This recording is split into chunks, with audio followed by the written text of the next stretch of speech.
yang dekat dengan kekuasaan dan mempunyai uang berlimpah. Jika ini dibiarkan terjadi, berarti keberadaan kita menjadi mundur. Kami berharap agar Majelis Hakim MK dapat bekerja dengan independen, penuh martabat dan penghormatan. Bagi kami yang penting bukan siapa yang menang, siapa yang kalah. Bagi kami, masalah ini adalah beyond election, melainkan harus merupakan edukasi kepada bangsa ini untuk menyelamatkan masa depan Indonesia dengan peradaban yang lebih maju melalui antara lain berhukum dengan elemen dasar sukmanya, yaitu keadilan substantif, moral, dan etika. Terima kasih Yang Mulia. Assalamualaikum warahmatullahi wabarakatuh. Waalaikumsalam.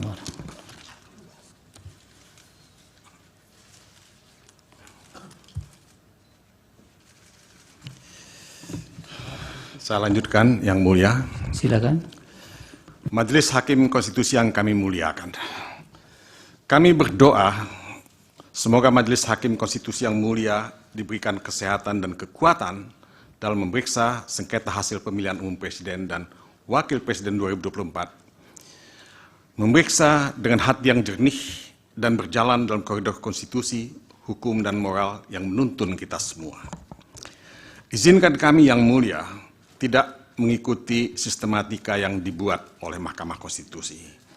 Kami ingin memulai dengan membaca sebagian dari petitum yang akan kami sampaikan, lalu diikuti dengan penjelasan mengapa kami melakukan hal ini.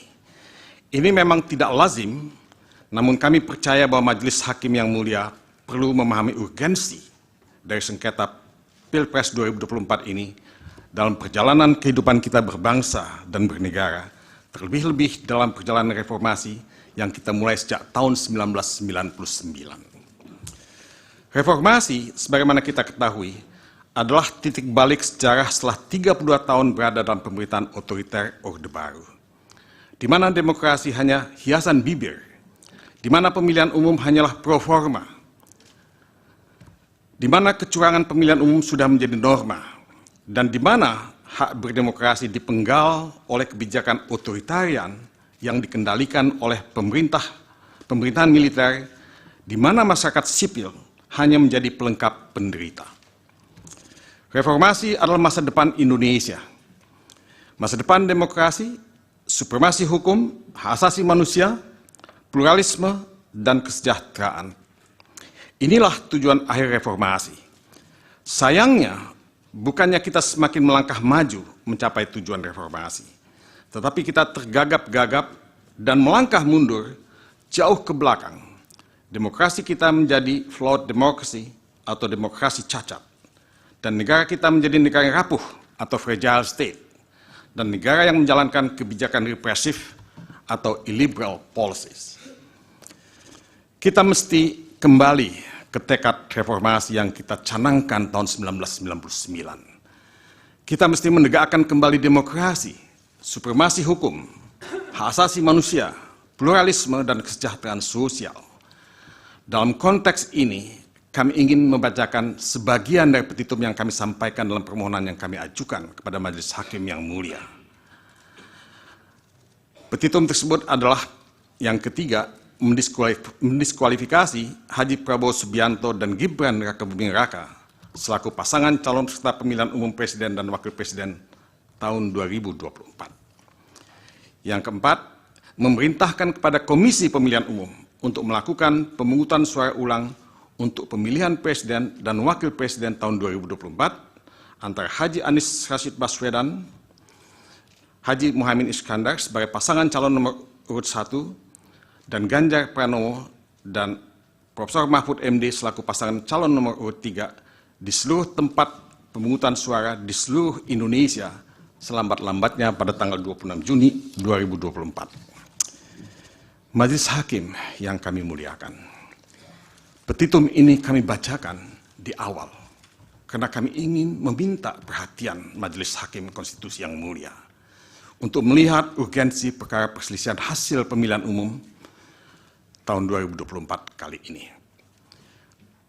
Pilpres 2024 kali ini bukanlah pemilihan umum presiden dan wakil presiden biasa.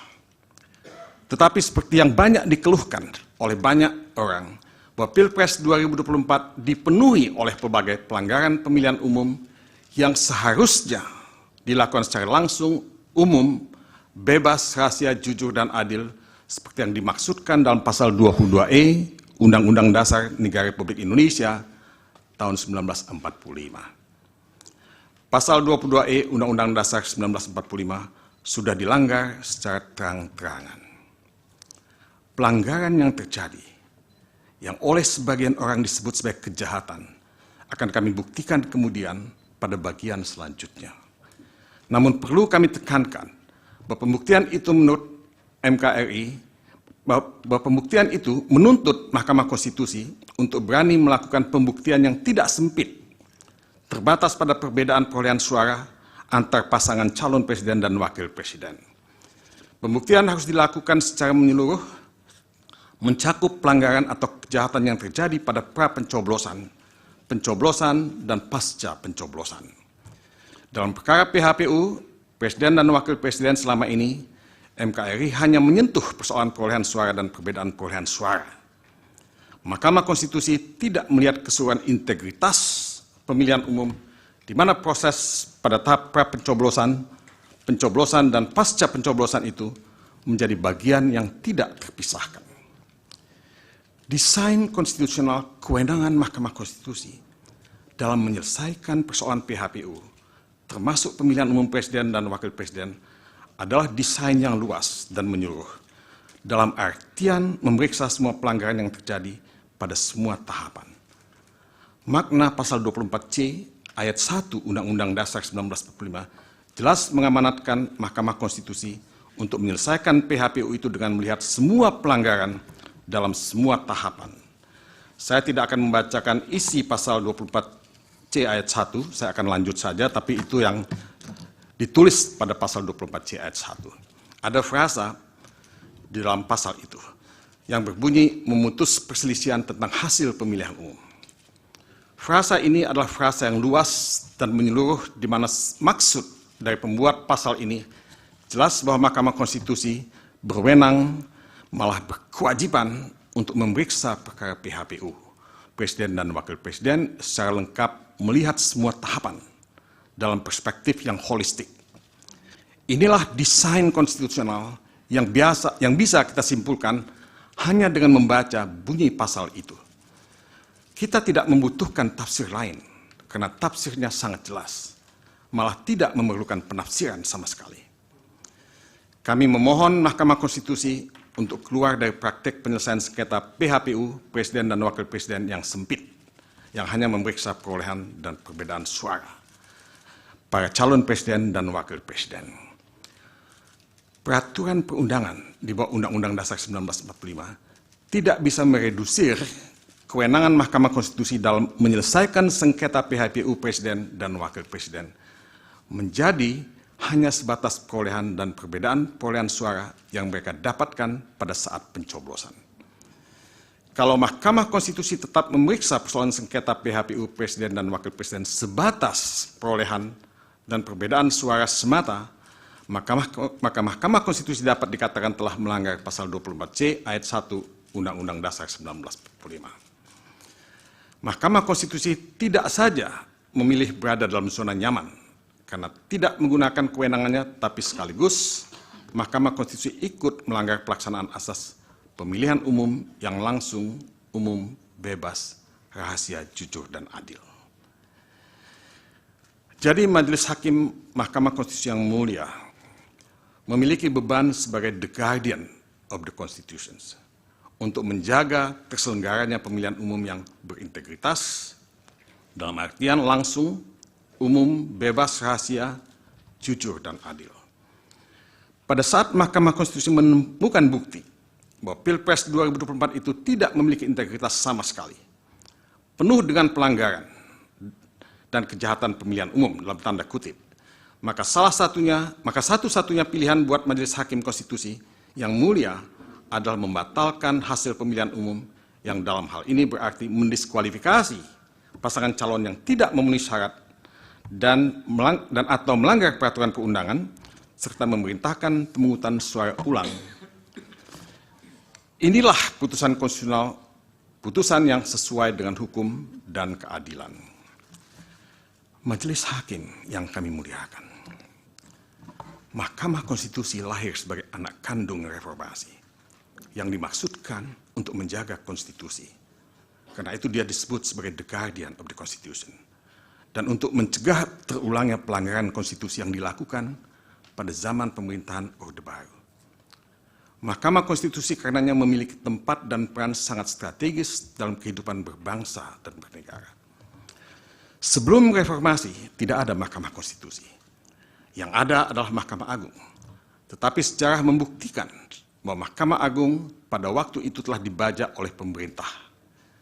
Seorang ilmuwan yang bernama Sebastian Pompe, yang mempelajari mengenai Mahkamah Agung untuk disertasi doktoralnya, menyimpulkan bahwa Mahkamah Agung telah dirobohkan. Disertasinya berjudul The Collapse of the Supreme Court. Mahkamah Agung roboh karena dirobohkan oleh kekuasaan dan dirobohkan juga oleh kondisi internal yang inkompeten dan korup. Pada awal reformasi, reputasi Mahkamah Agung sudah jatuh ke titik nadir. Mahkamah Konstitusi didirikan antara lain untuk mengisi kekosongan dalam mengawal konstitusi. Karena itu Mahkamah Konstitusi disebut sebagai the guardian of the Constitution. Masyarakat menaruh harapan sangat tinggi terhadap Mahkamah Konstitusi.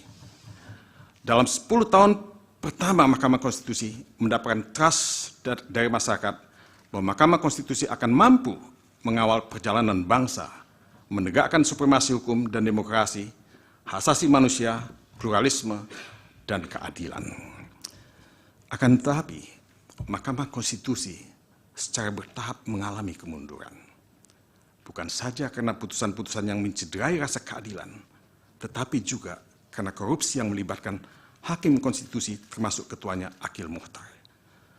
Puncak dari dan hancurnya kredibilitas dan integritas Mahkamah Konstitusi terjadi ketika putusan Mahkamah Konstitusi nomor 90 dilahirkan, di mana nepotisme dan kolusi tampil secara telanjang di depan mata kita. Di mana seorang paman yang menjabat sebagai ketua Mahkamah Konstitusi berhasil melahirkan putusan yang melanggar hukum dan etika, memberikan karpet merah kepada keponakannya, Gibran Rakabuming Raka, untuk menjadi calon wakil presiden dari Prabowo Subianto. Tidak berlebihan kalau disebutkan bahwa Mahkamah Konstitusi telah berubah menjadi mahkamah yang memalukan, a same institution, seperti yang ditudingkan kepada Mahkamah Konstitusi di Belarus.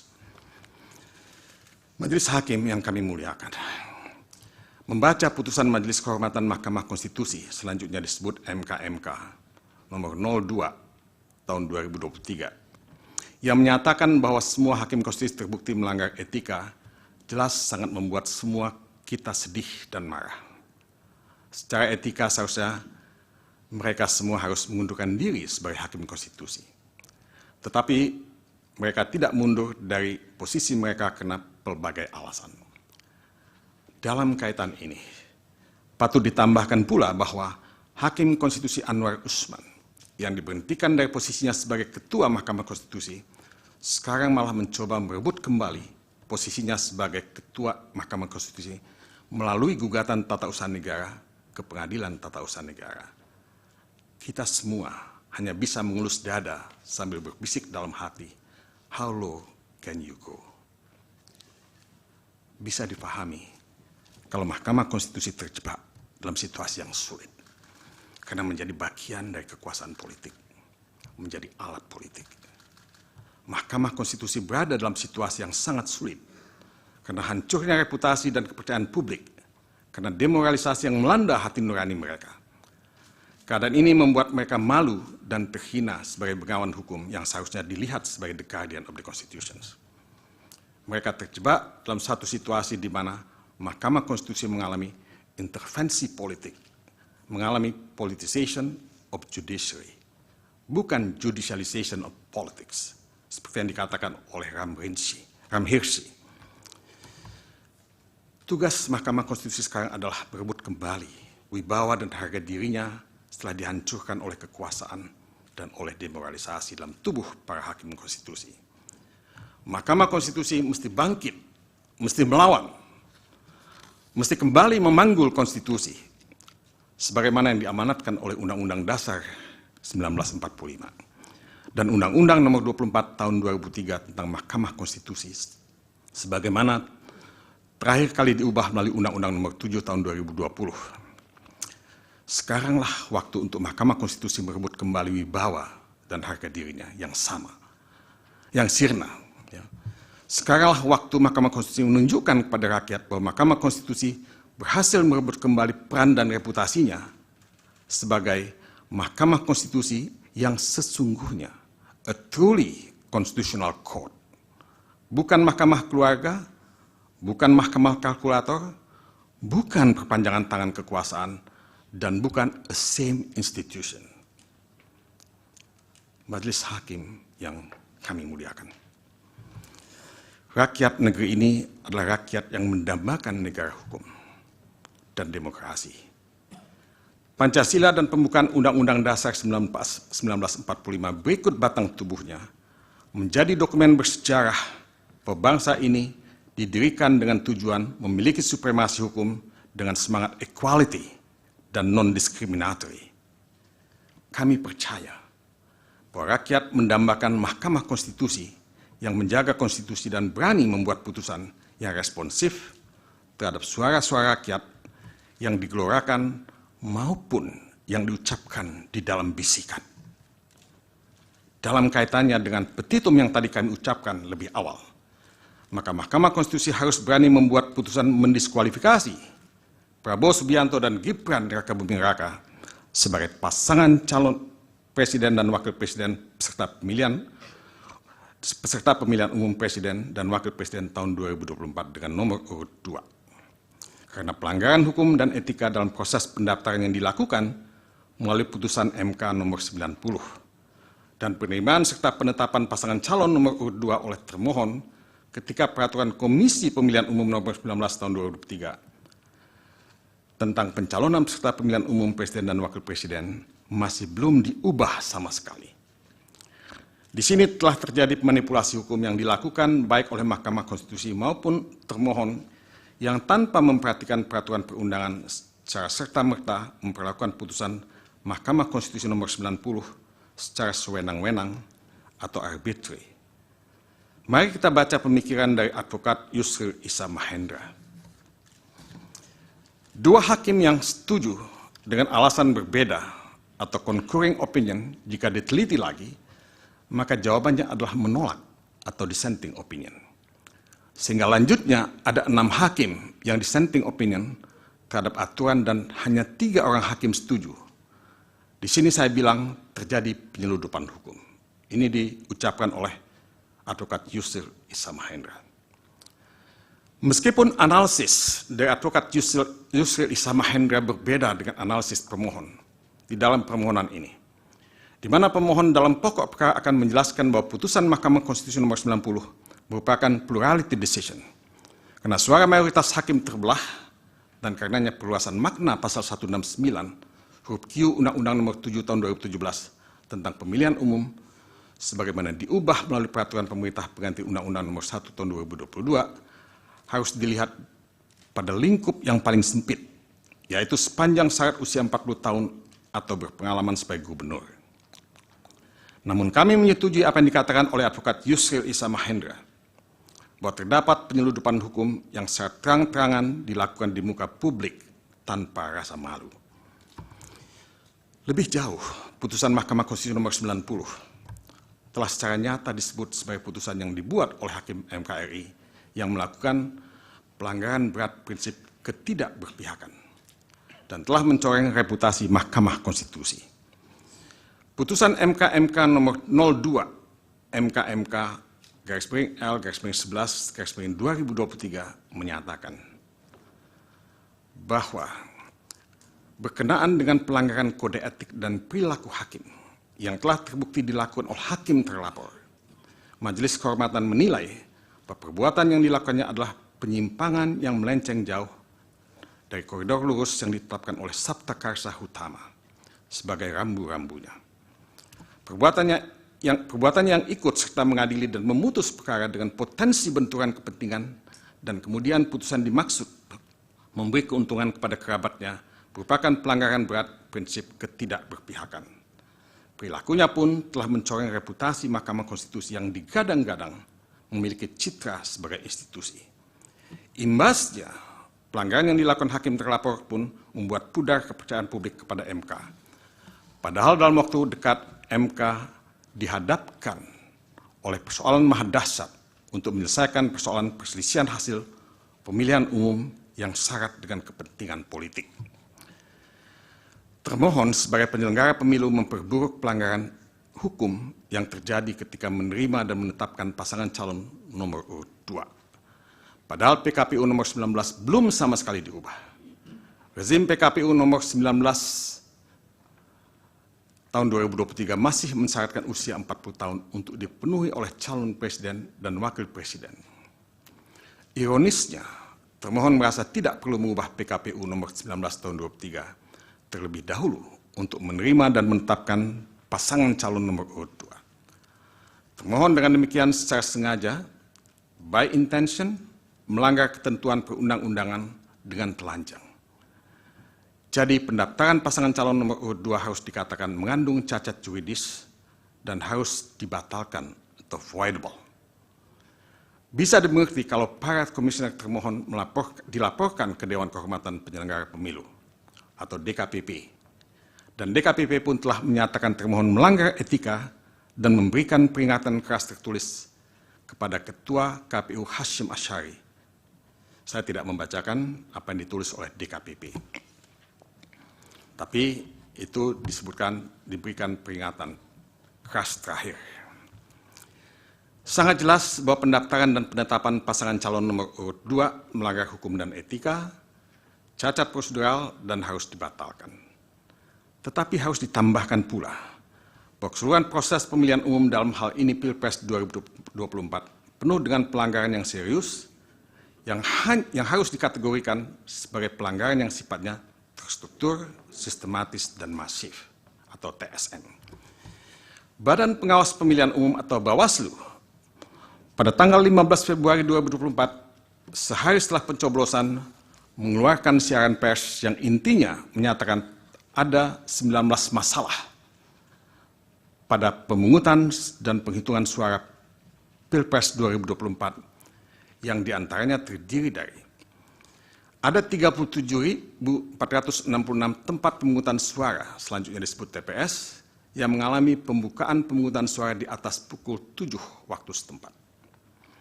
Ada 12.284 TPS di mana alat bantu disabilitas netra tidak tersedia. Ada 10.496 TPS di mana logistik pemungutan suara tidak lengkap. Ada 8.219 TPS di mana pemilih khusus menggunakan hak pilihnya tidak sesuai dengan domisili KTP elektronik. Ada 6.084 TPS di mana terdapat surat suara tertukar. Ada 5.449 TPS di mana KPPS tidak menjelaskan tata cara pelaksanaan pemungutan dan penghitungan suara. Ada 2.271 TPS di mana didapati terjadi intimidasi kepada pemilih dan atau penyelenggara pemilu di TPS dan masalah-masalah lainnya yang tidak saya kutip pada kesempatan ini. Majelis Hakim yang kami muliakan, semua masalah yang dikemukakan oleh Bawaslu di atas bukanlah masalah sepele.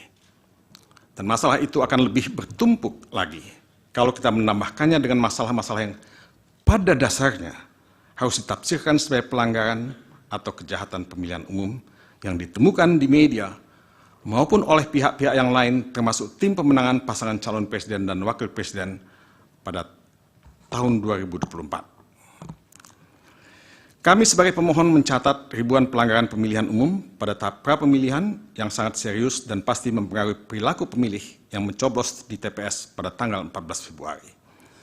Pelanggaran yang terjadi mencakup intervensi kekuasaan, ketidaknetralan aparat penegak hukum, aparat sipil negara atau ASN, maupun kepala desa, politisasi bantuan sosial, blackmail campaign, dan pelanggaran-pelanggaran lainnya yang seluruhnya bersumber dari satu hal, adanya nepotisme yang dilakukan oleh Presiden Joko Widodo yang kemudian melahirkan abuse of power, terkoordinasi, guna memenangkan pasangan calon nomor urut 2 dalam satu putaran. Nepotisme yang dilakukan oleh Presiden Joko Widodo dalam Pilpres 2024 dilakukan begitu rapi, secara terstruktur, sistematis, dan masif, yang pada akhirnya membuat Pilpres 2024 hanya menjadi aksi teatrikal belaka. Anggaran negara dihabiskan, etika diabaikan, demokrasi dirusak. Demi apa semua ini dilakukan?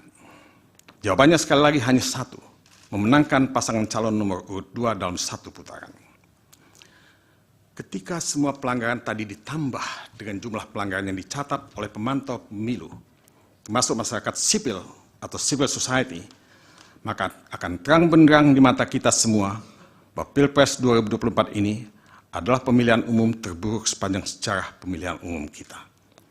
Karena magnitude pelanggaran yang begitu terstruktur, sistematis, dan masif, maka sangat beralasan kalau Mahkamah Konstitusi memutuskan diadakannya pemungutan suara ulang di seluruh Indonesia, karena hanya hal inilah yang mampu memulihkan kembali integritas pemilihan umum dan pemilihan presiden di bumi tanah air Indonesia. Majelis Hakim yang mulia, apa yang menjadi pertaruhan dalam Pilpres 2024 bukanlah sekedar masalah menang kalah dalam pemilihan umum. Yang menjadi pertaruhan dalam Pilpres 2024 ini adalah kedaulatan rakyat yang dipasung, ya. Rakyat memilih tapi sesungguhnya tidak memilih. Karena mereka hanya datang ke TPS digerakkan oleh algoritma kekuasaan yang mengarahkan mereka memilih pasangan calon presiden dan wakil presiden yang sudah ditentukan. Algoritma ini kemudian masuk pada aplikasi information technology atau IT yang digunakan oleh termohon dan juga aplikasi quick count yang dipakai oleh lembaga survei. Sejak awal perolehan suara sudah ditentukan, membenarkan banyak pernyataan di Indonesia bahwa pada Pilpres 2024 hasilnya sudah ketahuan sebelum pemungutan suara, atau apa yang disebut sebagai it is a foregone conclusion. Ini membenarkan pernyataan banyak pihak termasuk Presiden Joko Widodo dan pendukung pasangan calon nomor urut 2 bahwa mereka akan menang dalam satu putaran. Ironisnya, Majelis Hakim yang mulia, jumlah suara mereka sudah diramalkan akan mencapai angka di atas 58% suara. Pasangan presiden dan wakil presiden peserta pemilihan umum presiden nomor urut 1 ya, hanya mendapat sekitar 23% dan suara pemohon berkisar pada angka 17%. Hasil rekapitulasi penghitungan dan suara pemohon berkisar pada angka 17%. Sorry, saya ulangi kembali. Hasil rekapitulasi penghitungan suara termohon menghasilkan persentase perolehan suara yang kurang lebih sama. Vox Populi, Vox Dei. Suara rakyat, suara Tuhan. Adagium ini sudah kehilangan makna. Vox Populi, Vox Dei yang mencerminkan adanya kedaulatan rakyat sama sekali sudah hilang. Rakyat tidak lagi berdaulat dengan suara mereka. Semua pelanggaran dan kejahatan yang terjadi dalam Pilpres 2024 telah menggerus dan menafikan kedaulatan rakyat, membunuh demokrasi itu sendiri, intervensi kekuasaan, politisasi bantuan sosial, mobilisasi kepala desa, kriminalisasi terhadap yang tidak tunduk pada kekuasaan, karakter assassination dalam bentuk yang terstruktur, sistematik, dan masif telah membunuh hukum dan demokrasi. Pemerintah telah mengubah rule of law menjadi rule by law. Memang hukum itu dipersiapkan dengan seksama untuk membenarkan semua tindakan penguasa membeli dan mendapatkan suara rakyat, sehingga semua pengangkatan penjabat, pemberian bantuan sosial, kriminalisasi by design, hukum digunakan untuk memuluskan pemenangan Pilpres 2024 dalam satu putaran. Di negara-negara otoritarian, penyalahgunaan hukum dan lembaga hukum itu menjadi sesuatu yang niscaya. Dan kita harus mengakui bahwa pemerintah kita memang berdasar pada rule by law. Majelis Hakim yang kami muliakan, secara perlahan tapi pasti demokrasi sedang dibunuh. Dibunuh secara elektoral, dibunuh secara legal. Buku How Democracy Dies, tulisan Stephen Levitsky dan Daniel Ziblatt menarik untuk dikutip. Ya, saya ingin mengutip beberapa bagian dari buku itu. Sebetulnya bahasa Inggrisnya lebih pas ketimbang terjemahannya. Ya. Democracies may die at the hands not of generals, but of elected leaders, president or prime ministers who suffered the very process that brought them to power. Some of these leaders dismantled democracy quickly, as Hitler did in the wake of the 1933 Reichstag fire in Germany. More often, though, democracies erode slowly in barely visible steps. Saya tidak begitu happy dengan penerjemahannya, tapi saya baca saja. Demokrasi bisa mati bukan di tangan jenderal, melainkan di tangan pemimpin terpilih, apakah itu presiden atau perdana menteri yang membajak proses yang membawa mereka ke kekuasaan. Beberapa pemimpin demikian membubarkan demokrasi dengan cepat, seperti Hitler sesudah kebakaran Reichstag 1933 di Jerman. Tapi yang lebih sering adalah demokrasi tergerus pelan-pelan dalam langkah-langkah yang nyaris tidak kasat mata. Pada bagian lain dari buku tersebut, di atas ditulis seperti ini. Most countries hold regular election. Democracy still die, but with different means. Since the end of the Cold War, most democratic breakdowns have been caused not by generals and soldiers, but by elected governments themselves. Like Chavez in Venezuela, elected leaders have subverted democratic institutions in Georgia, Hungary, Nicaragua, Peru, the Philippines, Poland, Russia, Sri Lanka, Turkey, and Ukraine. Democratic backsliding today begins at the ballot box. Ini juga menarik terjemahannya, tapi ya, sebagian besar negara mengadakan pemilu secara teratur. Demokrasi masih bertumbangan, tapi dengan cara yang berbeda. Sejak akhir Perang Dingin, sebagian besar kehancuran demokrasi bukan disebabkan oleh jenderal dan serdadu, melainkan pemerintah hasil pemilu. Seperti Chavez di Venezuela, para pemimpin terpilih telah membajak lembaga-lembaga demokrasi di Georgia, Hungary, Nicaragua, Peru, Filipina, Polandia, Rusia, Sri Lanka, Turki, dan Ukraina. Kemunduran demokrasi hari ini dimulai di kotak suara. Saya ingin mengutip satu lagi. Kutipan di bawah ini menyimpulkan apa yang terjadi yang sebetulnya juga terjadi di negeri kita tercinta ini. Many governments' efforts to subvert democracy are legal, in the sense that they are approved by the legislators or accepted by the courts. They may even be portrayed as efforts to improve democracy, making judiciary more efficient, combating corruption, or cleaning up the electoral process. Newspapers still publish, but are bought off or bullied into the self-censorship. Citizens continue to criticize the governments, but often find themselves facing tax or other legal troubles. They show public confusion. People do not immediately realize what is happening. Many continue to believe they are living under a democracy. Artinya, banyak upaya pemerintah membajak demokrasi itu legal, dalam arti disetujui lembaga legislatif atau diterima lembaga yudikatif.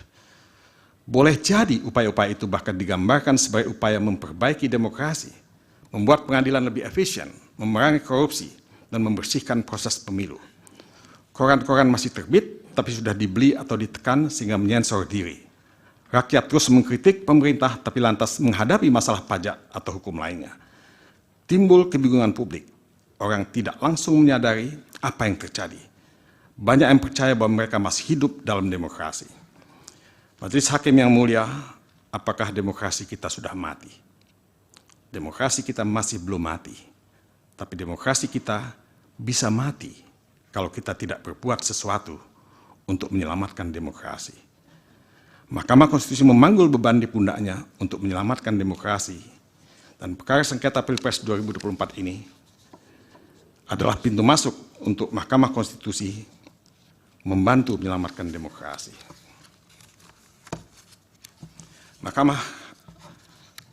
Hakim Mahkamah Konstitusi yang mulia, selanjutnya pembacaan ini akan dilanjutkan oleh kolega kami, Anissa Ismail.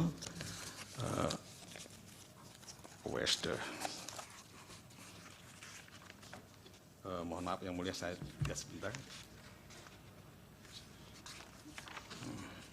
tidak ada ya? Oh ini. Mohon maaf Yang Mulia. Anissa Ismail adalah advokat muda yang mendapatkan gelar Master of Arts dari Faculty of Law University of Cambridge di Inggris dan juga dari University of Utrecht di Belanda dengan predikat summa cum laude. Kami sengaja menampilkan anak muda karena anak muda adalah masa depan bangsa ini. Kemudian juga seharusnya ada advokat Damian Agatha Juvens, seorang mahasiswa terbaik dari Fakultas Hukum Universitas Indonesia dan mendapatkan Master of Law dari Melbourne University. Dan kemudian juga Ragado Yosudiningrat, ya, yang mendapatkan gelar doktoral di Universitas Trisakti dan juga sekolah di Erasmus, ya, di negeri Belanda. Ya. Nah, tapi karena Majelis Hakim memberikan hanya kesempatan kepada satu pembaca lagi, kami persilahkan Saudara Anissa Ismail. Masih bisa 2. 2 lagi. Ya, tapi ya karena kalau 2, yang 1 nggak ikut membaca, saya silakan hanya 1 Yang Mulia. Dipersilakan. Yang 2 mungkin akan mendampingi di sebelahnya. Silakan. Terima kasih Yang Mulia. Silakan Anissa. Izin Yang Mulia. Bismillahirrahmanirrahim. Bagian mengenai kewenangan Mahkamah Konstitusi Republik Indonesia untuk mengadili perselisihan ini kami anggap dibacakan. Begitu juga penjelasan mengenai kedudukan hukum pemohon. Penjelasan mengenai tenggang waktu pengajuan permohonan juga kami anggap dibacakan. Sehingga kami mulai dengan membaca pokok perkara. Perhitungan suara yang dilakukan oleh termohon adalah keliru, karena seharusnya paslon 2 tidak mendapatkan suara sama sekali.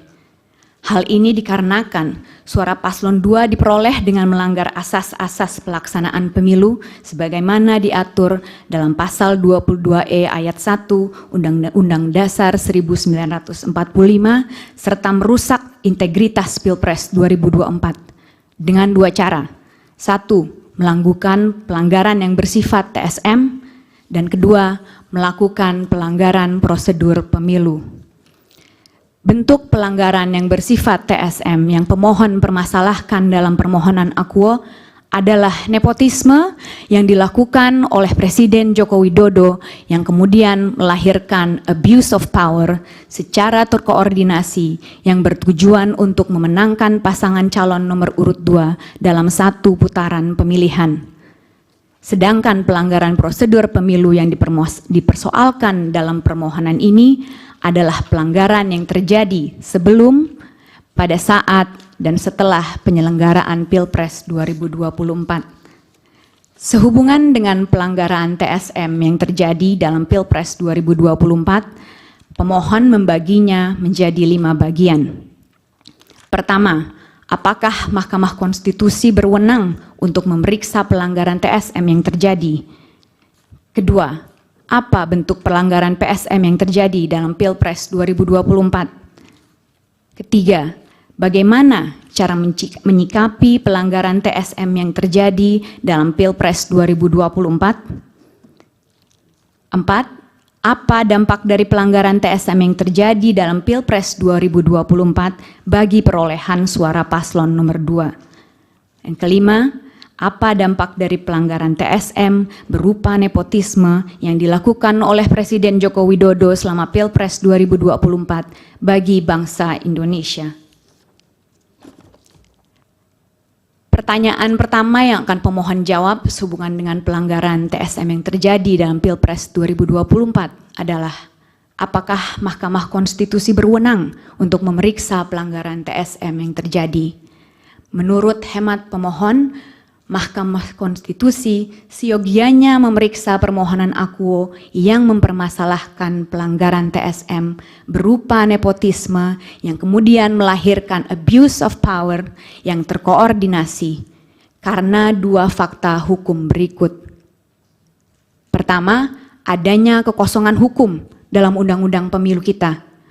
Dan kedua, adanya instrumen penegakan hukum pemilu yang tidak berjalan secara efektif.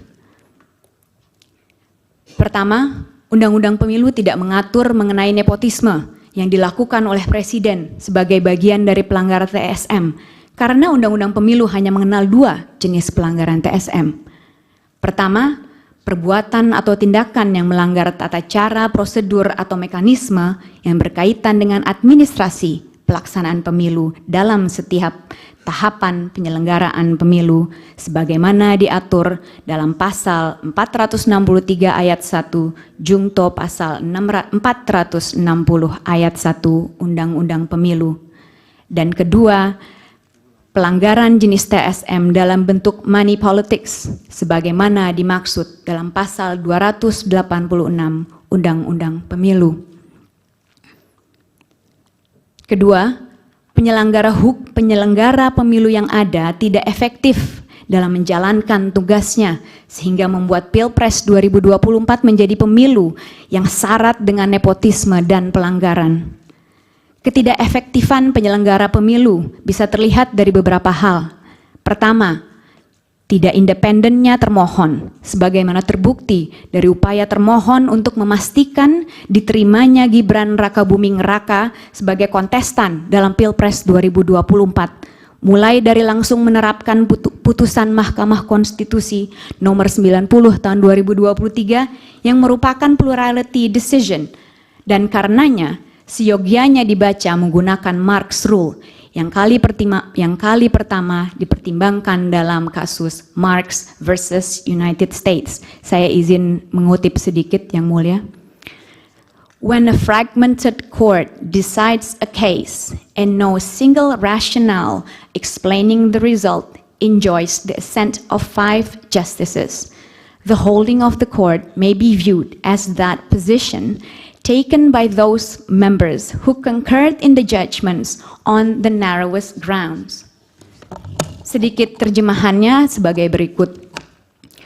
Manakala pengadilan yang terbelah memutuskan perkara dan tidak ada rasio tunggal yang menerangkan hasil dan mendapatkan persetujuan dari Hakim Agung, pendirian pengadilan dapat dilihat sebagai posisi yang diambil oleh anggota yang setuju terhadap keputusan atas dasar yang paling sempit. Kemudian dalam menerima pendaftaran Gibran Rakabuming Raka, termohon pun jelas melanggar peraturan KPU nomor 19 tahun 2023 yang kemudian belakangan terbukti sebagai bentuk pelanggaran etika. Ketidakefektifan penyelenggara pemilu yang kedua adalah DKPP yang melindungi termohon yang dipimpin oleh Hashim Asyari yang terbukti dari tidak pernah diberhentikannya Hashim Asyari dari jabatannya meski sudah 4 kali diputus melakukan pelanggaran etika, yaitu melalui putusan nomor 14 PKE DKPP tahun 2023 tertanggal 30 Maret 2023, putusan nomor 35 dan 39 PKE 2023 tertanggal 3 April 2023, putusan nomor 110 PKE DKPP tertanggal 9 Oktober 2023, dan terakhir di putusan 135, 136, 137, dan 141 PKE tertanggal 5 Februari 2024. Ketidakefektifan ketiga adalah Bawaslu yang tidak efektif dalam menyelesaikan laporan yang disampaikan kepadanya sebagaimana terbukti dari terlalu formalistiknya Bawaslu dalam menanggapi berbagai pelanggaran yang terjadi di lapangan. Secara teoretis, kewenangan Mahkamah Konstitusi untuk memeriksa pelanggaran TSM yang terjadi dalam Pilpres 2024 lahir dari beberapa argumentasi berikut. Pertama, Mahkamah Konstitusi sebagai bagian dari kekuasaan kehakiman tidak seyogianya menolak perkara dengan alasan adanya kekosongan hukum sebagaimana digariskan dalam pasal 10 ayat 1 Undang-Undang Kekuasaan Kehakiman. Justru Mahkamah Konstitusi seyogianya melakukan penemuan hukum guna dapat memeriksa permohonan akuo.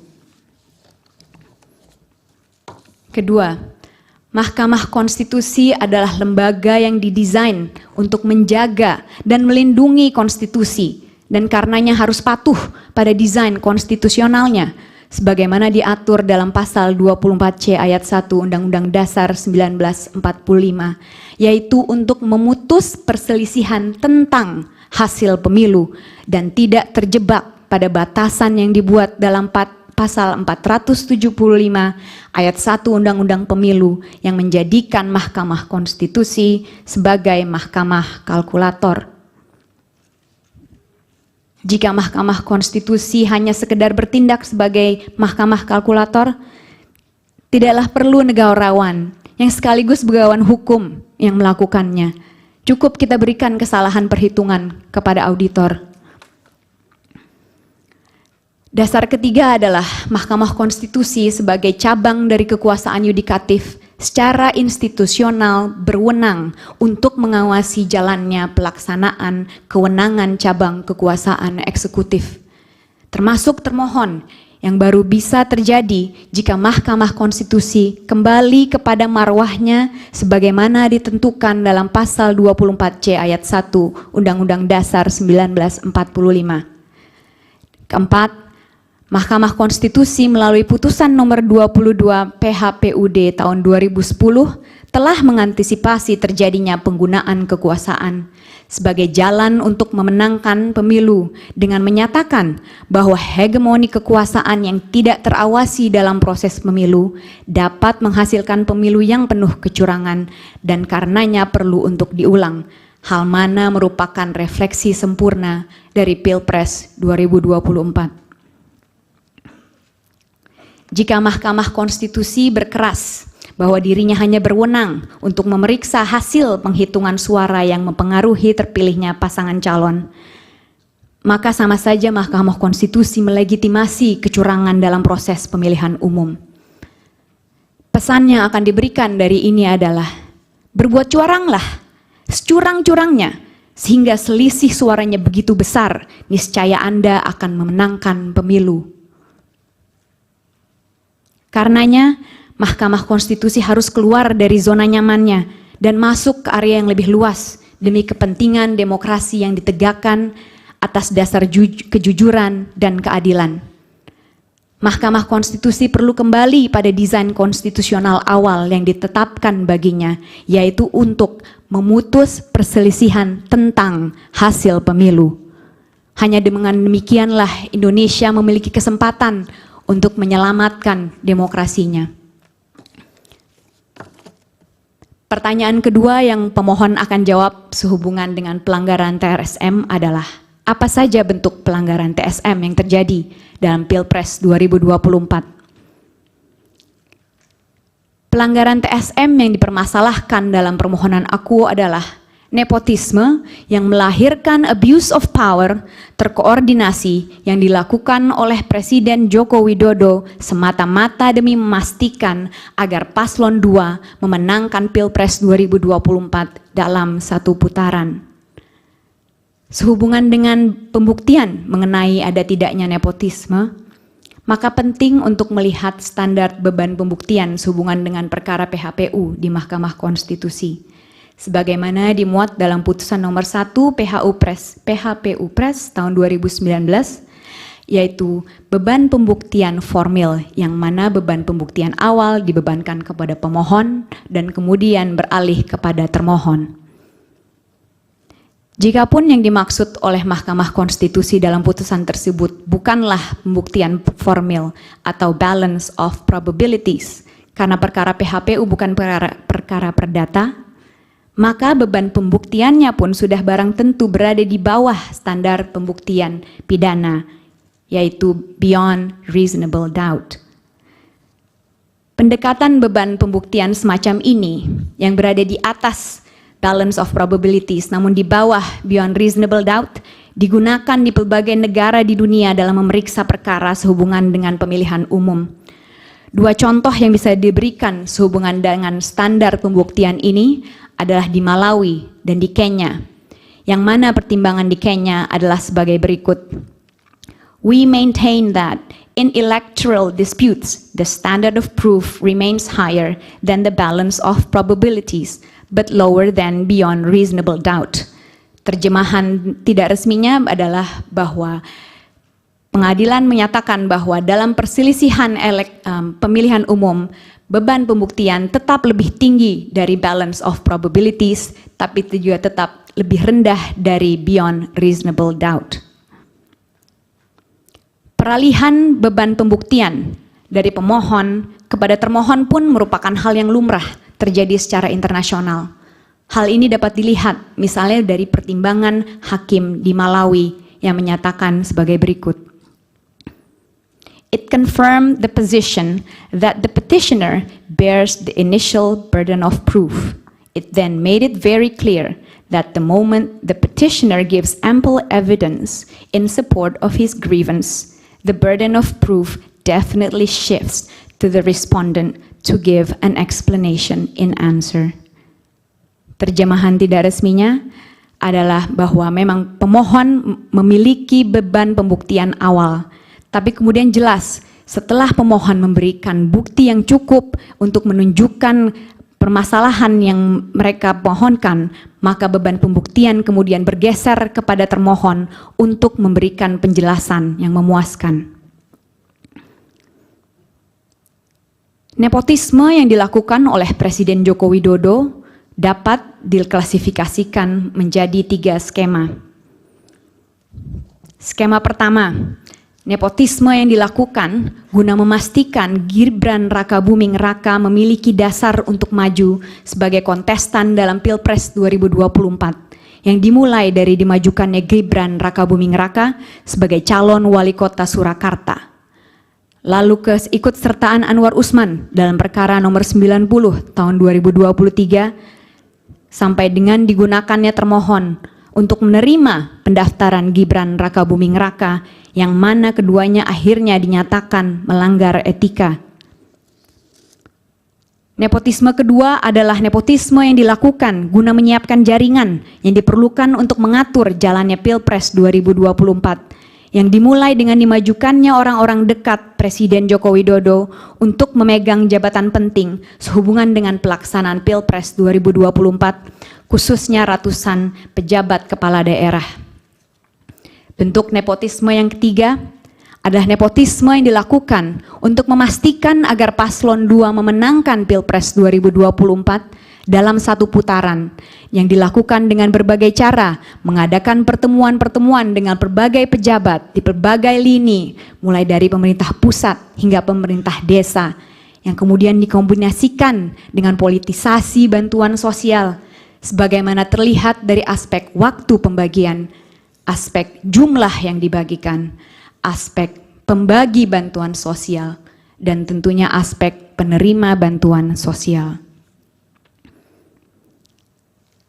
Pertanyaan ketiga yang akan pemohon jawab sehubungan dengan pelanggaran TSM adalah bagaimana cara menyikapi pelanggaran TSM yang terjadi dalam Pilpres 2024. Menurut hemat pemohon, nepotisme sebagai bentuk pelanggaran TSM tidaklah boleh ditoleransi sama sekali keberadaannya. Karena beberapa hal. Pertama, nepotisme melanggar asas pelaksanaan pemilu, khususnya asas bebas, jujur dan adil, dan karenanya menghasilkan pemilu yang tidak berpegang pada nilai konstitusi. Padahal pemilu seyogianya berpegang pada nilai konstitusi agar dapat mencerminkan kehendak rakyat sebagaimana dipertimbangkan di berbagai negara.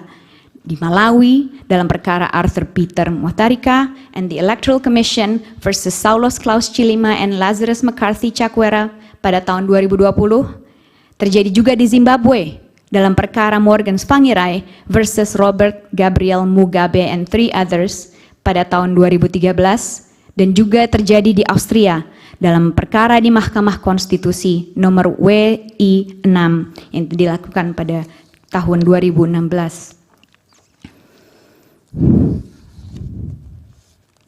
Penyebab kedua adalah Undang-Undang Pemilu mendesain 2 jenis pelanggaran TSM, yaitu pelanggaran berdasarkan skala untuk pelanggaran administrasi pemilu dan pelanggaran berdasarkan jenis untuk money politics. Nepotisme seyogianya digolongkan sebagai bentuk pelanggaran terstruktur, sistematis, dan masif berdasarkan jenis, yang artinya keberadaannya sekecil apapun harus dilihat sebagai pelanggaran berjenis TSM, karena akibat dan pelakunya yang menyerupai money politics. Ketiga, nepotisme yang dilakukan oleh Presiden Joko Widodo untuk memenangkan paslon 2 dalam satu putaran memiliki dampak yang sangat luas karena menimbulkan abuse of power yang terkoordinasi yang dilakukan oleh seluruh instrumen kekuasaan. Aparat penegak hukum dijadikan alat kampanye dan pengontrol massa. Kementerian dijadikan pembantu presiden untuk urusan pemenangan dengan diberikan target suara. Kepala daerah dijadikan tim pemenangan lokal yang mana penolakan akan berujung pada pencopotan atau penyidikan.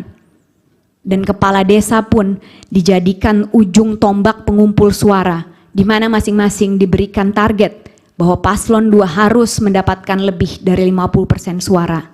Jika tidak, maka bantuan sosial tidak disalurkan dan aparat akan memproses mereka secara hukum. Pertanyaan keempat yang akan pemohon jawab adalah, apa dampak dari pelanggaran TSM yang terjadi pada Pilpres 2024 bagi perolehan suara paslon nomor 2? Dampak utama dari dilakukannya nepotisme yang kemudian melahirkan abuse of power terkoordinasi adalah melesatnya perolehan suara paslon 2 sehingga dapat memenangkan Pilpres 2024 dalam satu putaran. Model penggunaan kekuasaan yang paling nyata adalah pembagian bantuan sosial oleh pemerintah yang menyasar masyarakat desa yang kemudian diatribusikan pada sosok pribadi Presiden Joko Widodo. Ada 3 hal mengenai ini yang ingin kami bahas lebih lanjut. Pertama, bantuan sosial yang diberikan secara spesifik menyasar masyarakat desa dengan memanfaatkan kepala desa yang menurut kajian Edward Aspinall dan Ward Berenschot sebagai penghubung antara masyarakat dengan negara yang bisa secara efektif mempengaruhi preferensi pilihan masyarakat desa. Hal ini dibuktikan lebih lanjut melalui survei LSI pasca Pilpres 2024. Hal kedua adalah bantuan sosial diatribusikan kepada sosok pribadi Presiden Joko Widodo, sebagaimana dinyatakan oleh Ketua Umum PAN yang merangkap sebagai Menteri Perdagangan Zulkifli Hasan maupun Ketua Umum Partai Golkar yang merangkap sebagai Menteri Koordinator Bidang Perekonomian Airlangga Hartarto. Hal ini seolah diafirmasi dengan pembagian bantuan sosial langsung oleh Presiden Joko Widodo di berbagai lokasi di seluruh penjuru Indonesia. Ketiga, pengatribusian Presiden Joko Widodo kepada paslon 2 yang terbukti dari pernyataan Ketua Umum PAN yang merangkap sebagai Menteri Perdagangan Zulkifli Hasan yang menyatakan bahwa program bantuan sosial berasal dari Presiden Joko Widodo dan karenanya perlu untuk memilih Gibran Rakabuming Raka selaku anak dari Presiden Joko Widodo, maupun pernyataan Gibran Rakabuming Raka untuk melanjutkan seluruh program Presiden Joko Widodo yang ada, termasuk bantuan sosial.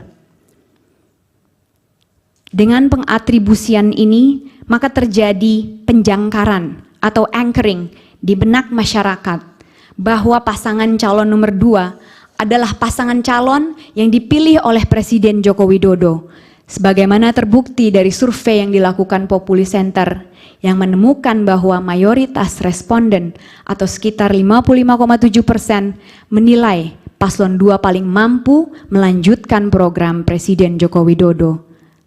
Bahkan elektabilitas Prabowo Subianto meningkat dengan kehadiran Gibran Rakabuming Raka sebagai calon wakil presiden dari Prabowo Subianto. Presiden Joko Widodo menguatkan persepsi publik mengenai keberpihakannya kepada paslon 2 dengan tidak menyangkal dan tidak mengklarifikasi keberpihakannya.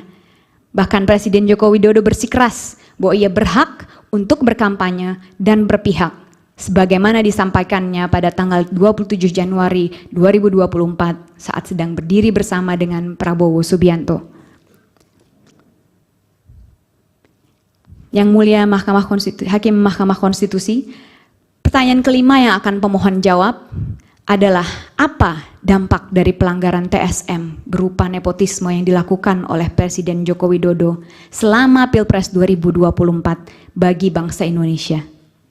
Ada 3 dampak nyata yang terjadi akibat nepotisme yang dilakukan oleh Presiden Joko Widodo. Pertama, rusaknya demokrasi di Indonesia karena kontestasi politik yang terjadi bukan lagi kontestasi yang sehat, melainkan hanya kedok untuk menempatkan orang yang dikehendaki menuju ke kursi kekuasaan. Hal ini melanggar maksim Vox Populi Vox Dei, memunculkan apatisme pemilih dan mendegradasi kepercayaan publik pada institusi pemerintahan yang ada. Dampak kedua, munculnya pertunjukan bobroknya etika politik oleh penguasa dengan adanya nepotisme dan abuse of power yang dilakukan oleh Presiden Joko Widodo. Ada 3 sumber etika yang dilanggar oleh Presiden Joko Widodo. Etika politik yang bersumber dari hukum, khususnya Undang-Undang Administrasi Pemerintahan dan Undang-Undang Penyelenggaraan Negara Bebas KKN. Etika politik yang bersumber dari tujuan bernegara, dan juga etika politik yang bersumber dari sumpah jabatan presiden. Pelanggaran etika ini faktanya memicu reaksi keras, tak hanya dari sivitas akademika, namun juga dari pemuka agama serta elemen masyarakat lainnya yang sayangnya semuanya diabaikan. Dampak ketiga dari nepotisme ini adalah munculnya pelanggaran lanjutan sebagai akibat dari contoh pelanggaran yang dilakukan atau bahkan instruksi yang disampaikan oleh Presiden Joko Widodo. Abuse of power yang dilakukan selama Pilpres 2024 tersebar di hampir seluruh pelosok Indonesia yang dilakukan oleh Polri, TNI, kementerian dan lembaga, pemerintah daerah, dan bahkan pemerintah desa. Hal ini sudah mendapatkan sorotan khusus dari Komnas HAM di dalam catatan Komnas HAM atas penyelenggaraan pemilu serentak 2024. Izin berikutnya akan dilanjutkan oleh rekan saya. Terima kasih. Silahkan, waktunya tinggal 30 menit lagi. Terima kasih. 29 menit tempat tepatnya ya. Terima kasih. Majelis Hakim yang mulia, sehubungan dengan pelanggaran prosedur pemilu yang terjadi dalam Pilpres 2024, pemohon membaginya menjadi 2 bagian, yaitu: 1. Apakah Mahkamah Konstitusi berwenang untuk memeriksa pelanggaran prosedur pemilu yang terjadi dalam Pilpres 2024? Kedua, apa bentuk pelanggaran prosedur pemilu yang terjadi dalam Pilpres 2024? Pertanyaan pertama yang akan pemohon jawab sehubungan dengan pelanggaran prosedur pemilu yang terjadi dalam Pilpres 2024 adalah: apakah Mahkamah Konstitusi berwenang untuk memeriksa pelanggaran prosedur yang terjadi dalam Pilpres 2024? Pelanggaran prosedur pemilu mengancam jiwa demokrasi dan konstitusionalisme Indonesia. Dan karenanya, pelanggaran ini haruslah bisa dijadikan dasar untuk menilai keabsahan hasil pemilu. Pernyataan ini didukung oleh 2 alasan, yaitu: yang pertama, kriteria pelanggaran TSM tidak dihadirkan untuk dijadikan satu-satunya alasan yang dapat menilai keabsahan hasil pemilu. Kriteria TSM kali pertama muncul dalam putusan nomor 41 PHPU tahun 2008 sebagai terobosan guna menghidupkan nilai-nilai demokrasi di Indonesia yang masih dilanda dengan maraknya pelanggaran. Sehingga yang menjadi fokus utama adalah keadilan substansialnya. Kini, 15 tahun dari putusan Mahkamah Konstitusi tersebut, apakah kriteria pelanggaran TSM masih cukup untuk memastikan pemilu yang bermartabat, berintegritas, dan adil? Jawabannya tentu tidak, karena masih ada pelanggaran-pelanggaran lain yang mengancam jiwa demokrasi dan konstitusionalisme Indonesia. Yang kedua, penyelesaian pelanggaran yang terbatas hanya pada TSM akan menciptakan banalitas degradasi pemilu dan demokrasi di Indonesia. Pembiaran terhadap pelanggaran akan memberikan insentif untuk dilakukannya pelanggaran yang lebih besar, sebagaimana telah ditunjukkan dalam kajian-kajian, baik di dalam maupun di luar negeri. Banalitas politik ini akan melunturkan nilai-nilai demokrasi dan konstitusionalisme yang menjadi cita-cita reformasi bangsa Indonesia. Pemilu tidak lagi menjadi pesta demokrasi, namun pesta kontestasi. Sebagaimana telah diuraikan sebelumnya, oleh karena lembaga penyelenggara pemilu yang ada tidak dapat menangani pelanggaran prosedur pemilu ini secara efektif, maka sudah barang tentu Mahkamah Konstitusi harus mengambil peran aktif untuk dapat memeriksa serta mengadilinya.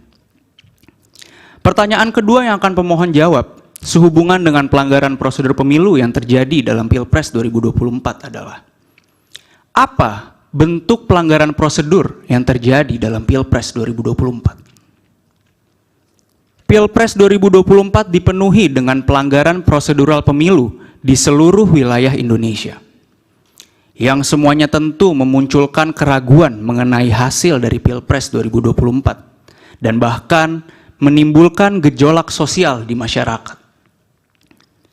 Pelanggaran yang terjadi berdasarkan lini masa pelaksanaan Pilpres 2024 adalah sebagai berikut. 1. Pelanggaran sebelum hari pemungutan suara yang tentunya dimulai dengan penerimaan pendaftaran paslon 2 oleh termohon yang jelas tidak memenuhi syarat dalam peraturan KPU nomor 19 tahun 2023 maupun adanya kejanggalan dan kesalahan data dalam DPT. Kedua, pelanggaran pada hari pemungutan suara dapat dibagi menjadi dua, yaitu pada tahap pemungutan suara dan tahapan penghitungan suara. Dalam tahapan pemungutan suara, beberapa pelanggaran yang terjadi adalah antara lain: A. Ketidaksesuaian jadwal pemungutan suara di 37.466 TPS sebagaimana dicatat oleh Bawaslu. B. Kekurangan dan kelebihan suara di 10.496 TPS sebagaimana dicatat oleh Bawaslu maupun pelanggaran yang dicatat sendiri oleh pemohon antara lain: surat suara yang diterima TPS melebihi jumlah DPT tambah 2% terjadi di 35 provinsi di Indonesia, dan surat suara yang diterima TPS kurang dari jumlah DPT tambah 2% merupakan pelanggaran yang terjadi di 27 provinsi di Indonesia. C. KPPS tidak menjelaskan cara pemungutan dan penghitungan suara pada 5.449 TPS sebagaimana dicatat oleh Bawaslu. D. Pemilih menggunakan haknya lebih dari sekali pada 2.413 TPS sebagaimana dicatat oleh Bawaslu. E. Surat suara yang sudah tercoblos untuk paslon 2 misalnya sebagaimana terjadi di Jawa Barat. Dalam tahapan penghitungan suara, beberapa pelanggaran yang terjadi adalah: A. Penghitungan suara dilakukan sebelum waktu pemungutan suara selesai yang terjadi di 3.463 TPS sebagaimana dicatat oleh Bawaslu. B. KPPS tidak memberikan C hasil salinan di 1.895 TPS sebagaimana dicatat oleh Bawaslu. Bahkan saksi pemohon dalam proses rekapitulasi nasional Pilpres 2024 telah menyatakan di dalam catatan kejadian khusus bahwa saksi Pilpres 2024 di Papua Pegunungan tidak mendapatkan C hasil salinan maupun C hasil salinan kecamatan dari KPPS dan PPK. C. Ketidaksesuaian jumlah surat suara dengan jumlah pemilih yang terjadi di 2.162 TPS sebagaimana dicatat oleh Bawaslu, maupun pelanggaran yang dicatat sendiri oleh pemohon, yaitu oleh saksi pemohon dalam proses rekapitulasi nasional Pilpres 2024 bahwa penggunaan surat suara yang lebih besar dari pengguna hak pilih telah tercatat di 37 provinsi di Indonesia. Dalam formulir C hasil salinan yang disampaikan kepada Mahkamah Konstitusi, pemohon telah menemukan jumlah surat suara yang digunakan melebihi jumlah pemilih yang berpartisipasi dan total jumlah surat suara sah dan tidak sah dalam TPS pada 34 provinsi, dan jumlah surat suara yang digunakan kurang dari jumlah pemilih yang berpartisipasi dan total jumlah surat suara sah dan tidak sah dalam TPS tersebut, merupakan pelanggaran yang terjadi di setidaknya 8 provinsi. Ketiga, pelanggaran prosedural pasca hari pemungutan suara, yaitu penggunaan teknologi informasi bernama Sirekap yang problematik dan menyesatkan, serta menimbulkan gejolak sosial di masyarakat. Permasalahan Sirekap ini setidaknya dapat dikualifikasikan menjadi 5, yaitu yang pertama, persiapan Sirekap tidak memiliki landasan hukum. Kedua, permasalahan algoritma input data penghitungan suara Sirekap dalam masa persiapannya. Yang ketiga, penggunaan Sirekap menghambat penyelenggaraan Pilpres 2024 dengan banyaknya kendala teknis yang dihadapi oleh penggunanya. Keempat, Sirekap memuat data-data keliru yang menguntungkan paslon nomor urut 2 dalam rekapitulasinya. Dan kelima, data dari Sirekap yang ditampilkan melalui laman resminya mengalami perubahan tampilan tanpa alasan yang jelas.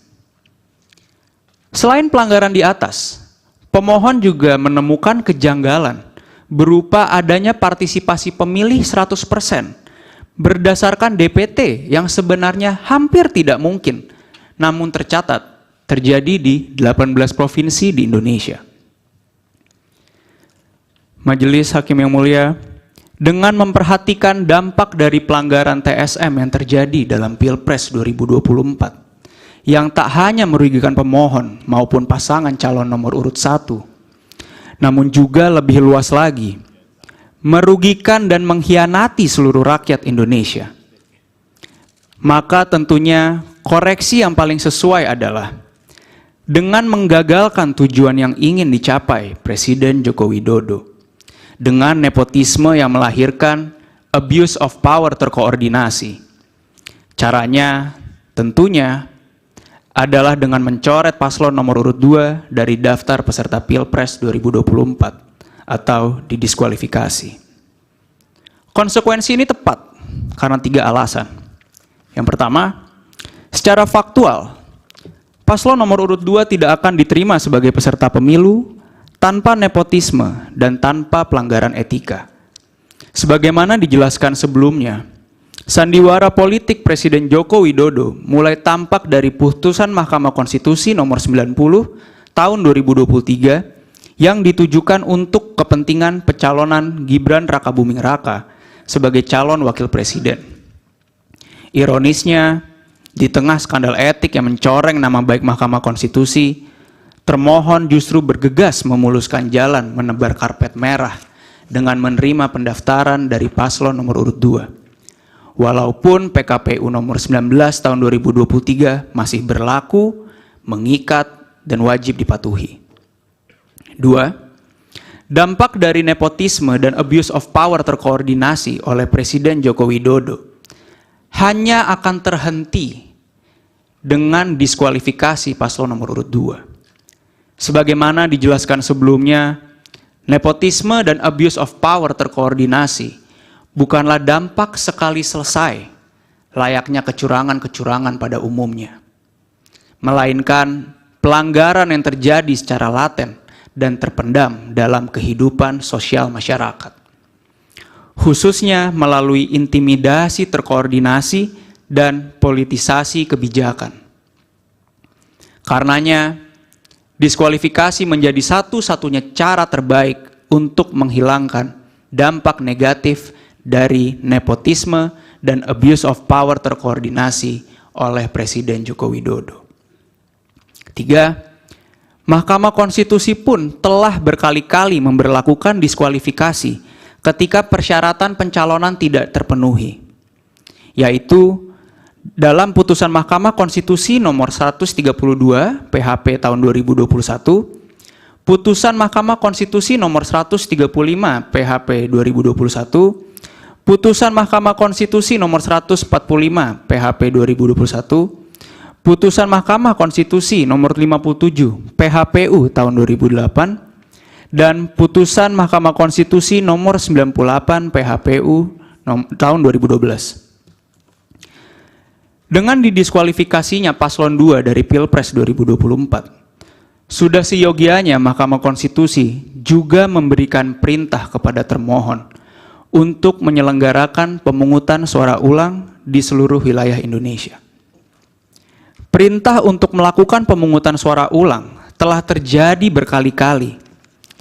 Misalnya dalam putusan Mahkamah Konstitusi nomor 41 tahun 2008, putusan Mahkamah Konstitusi nomor 22 tahun 2010, putusan Mahkamah Konstitusi nomor 37 tahun 2021, putusan Mahkamah Konstitusi nomor 25 tahun 2010, putusan Mahkamah Konstitusi nomor 28 tahun 2010, putusan Mahkamah Konstitusi nomor 31 tahun 2010, dan putusan yang ketujuh, putusan Mahkamah Konstitusi nomor 33 tahun 2011.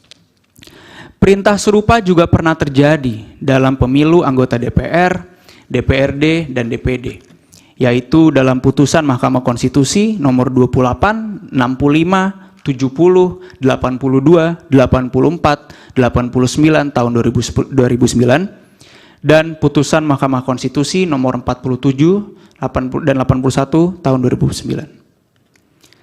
Selain karena pelanggaran TSM, Mahkamah Konstitusi pernah juga memerintahkan untuk dilakukan pemungutan suara ulang karena adanya pelanggaran prosedural yang bukan merupakan pelanggaran TSM pada pesta demokrasi tersebut. Hal ini terjadi pada putusan Mahkamah Konstitusi nomor 84 tahun 2021. Perintah serupa juga pernah terjadi dalam pemilu anggota DPR, DPRD, dan DPD melalui putusan Mahkamah Konstitusi nomor 75 tahun 2009. Putusan-putusan Mahkamah Konstitusi sehubungan dengan PHPU kepala daerah sebagaimana diuraikan di atas bisa diterapkan dalam perkara aku karena Mahkamah Konstitusi melalui putusan nomor 85 tahun 2022 secara tegas menyatakan bahwa pemilihan kepala daerah masuk ke dalam rezim pemilu. Majelis Hakim yang mulia, izin untuk petitum dilanjutkan kepada pimpinan kami. Terima kasih.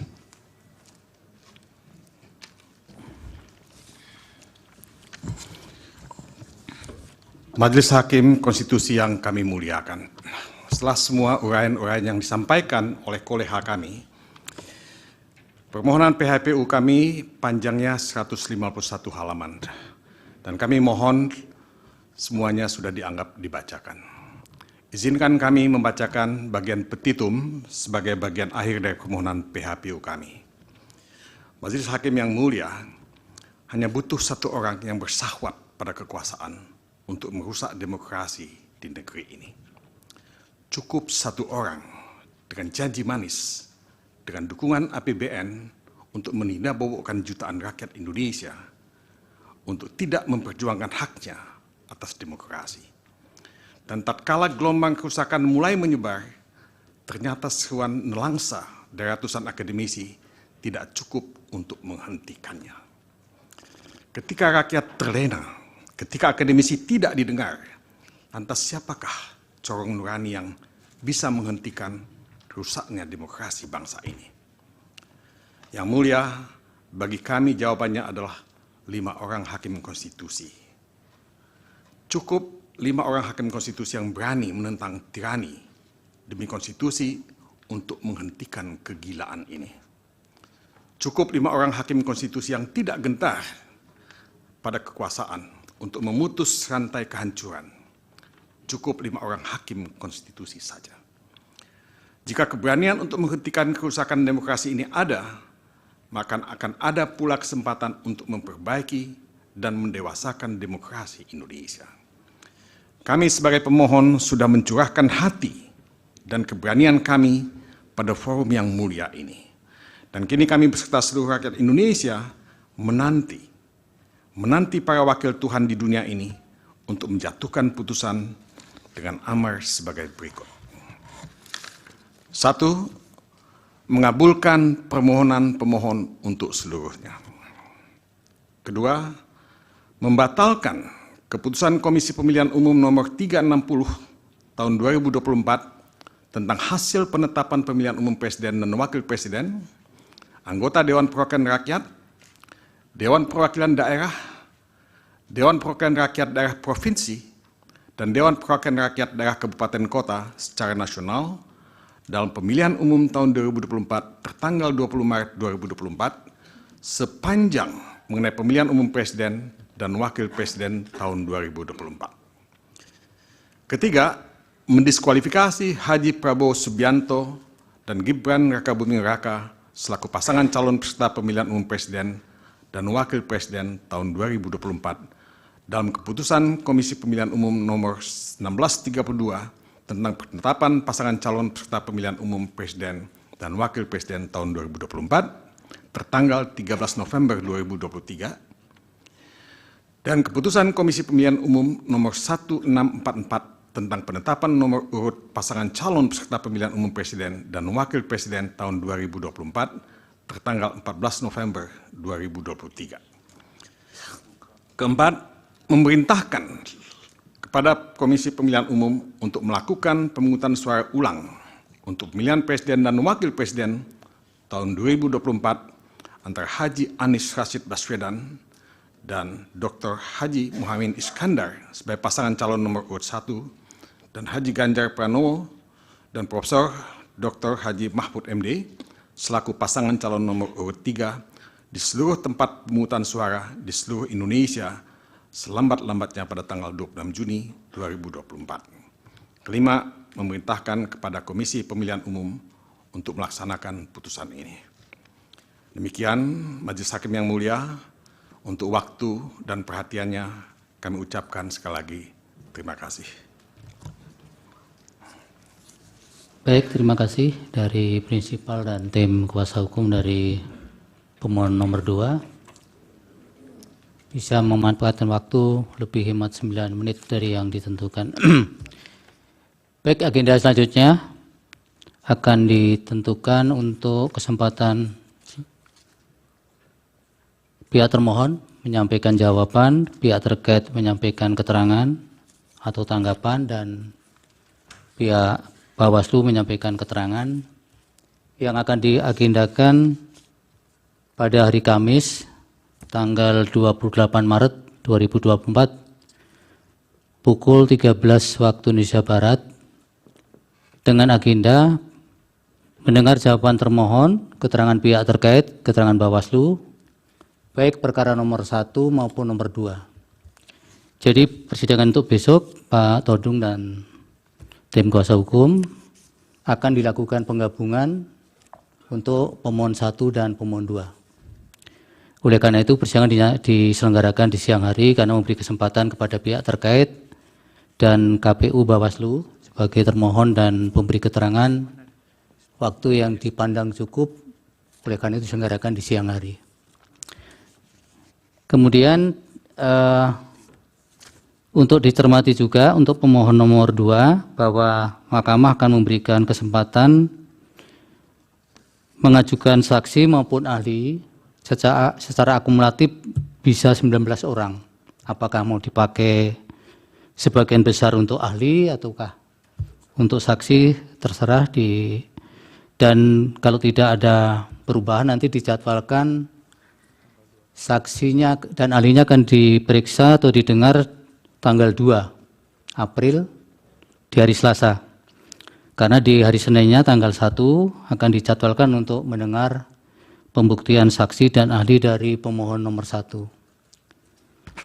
Oleh karena itu untuk pemohon nomor 2, Pak Todung, di hari Senin tanggal 1, daftar saksi maupun keterangan-keterangannya yang kira-kira akan diberikan termasuk ahlinya supaya sudah diserahkan kepada Mahkamah.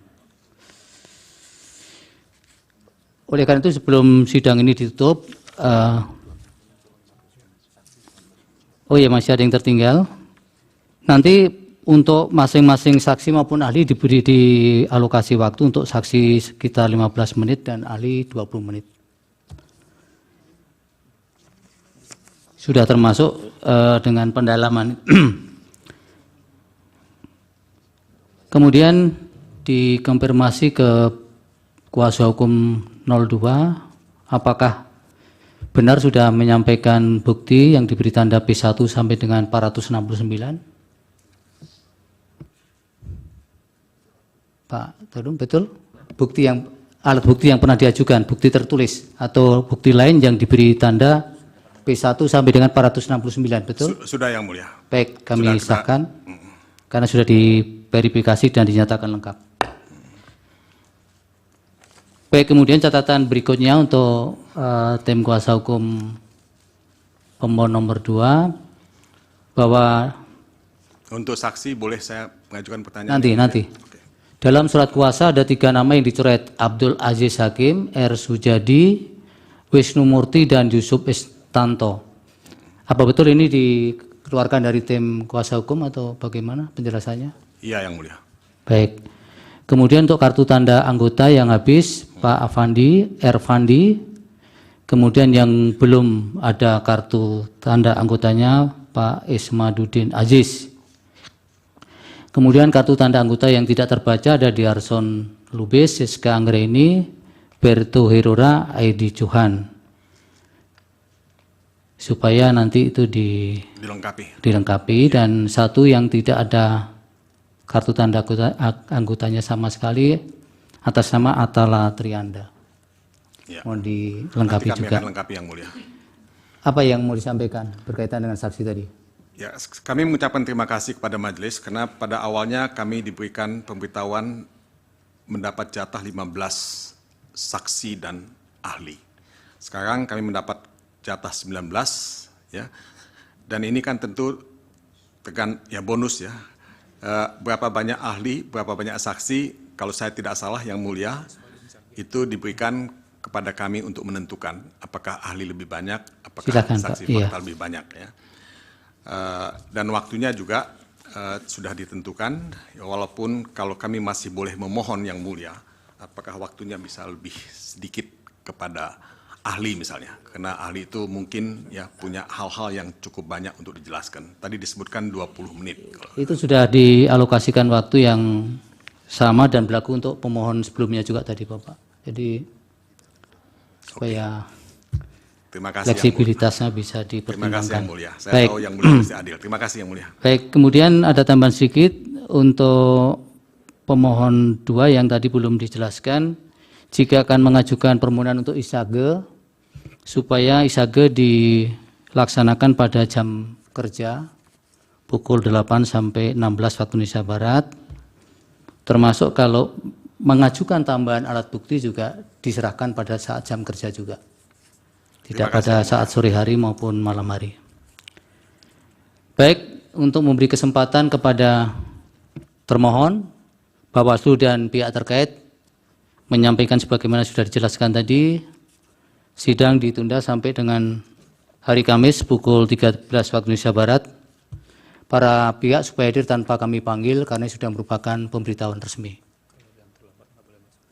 Dan catatan yang datang terlambat memang tidak kami beri kesempatan untuk masuk, sehingga mohon ini dipertimbangkan jika memang tidak menimbulkan kendala yang sebagaimana yang dialami oleh ada pihak-pihak yang tadi meminta tapi tidak kami penuhi itu.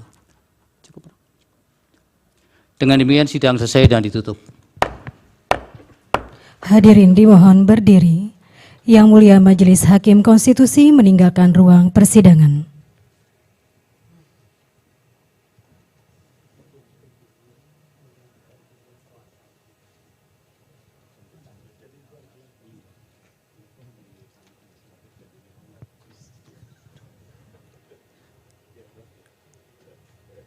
Hadirin disilakan duduk kembali.